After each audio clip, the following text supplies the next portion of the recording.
Olá, aqui é o Louco por Smartphones e vamos à rapidinha da sexta, saideira da semana. Antes da gente começar, é lógico, se você não é inscrito, se inscreve, ativa as notificações, senta o dedo nesse like, meu irmão. Depois você vai lá na descrição desse vídeo, ver todos os links da nossa comunidade. Bom, vamos lá. Muita gente se questiona se importar ainda vale a pena. Eu vou dizer para vocês que vale muito a pena, com exceção dos tops de linha, e mesmo assim sem contar daquele cavalo selado, Poco F2 Pro 2100, K30 Ultra 1830, são cavalos selados que valem muito a pena.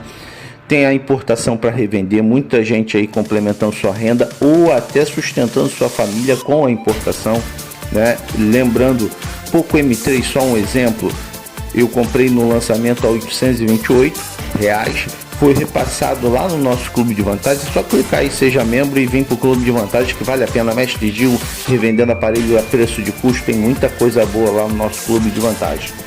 Então, R$828 de 128 GB. Quanto que não dá para ganhar de dinheiro numa compra bem feita como essa? Fora os inúmeros acessórios que não vendem aqui, ou se vendem são pessoas que estão trazendo para revender.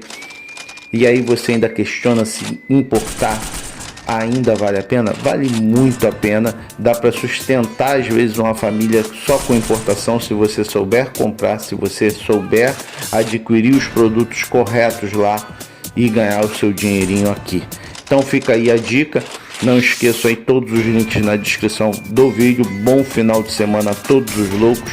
Lembrando que começamos um podcast dentro do nosso fórum. Os links estão aí na descrição, lá do fórum do Telegram, e em breve vai ser a Rádio dos Loucos ali dentro do fórum. Nós estamos trabalhando para isso, mas você já pode ouvir todos os áudios do nosso canal lá no podcast dos Loucos, lá na Rádio dos Loucos, dentro do fórum Telegram.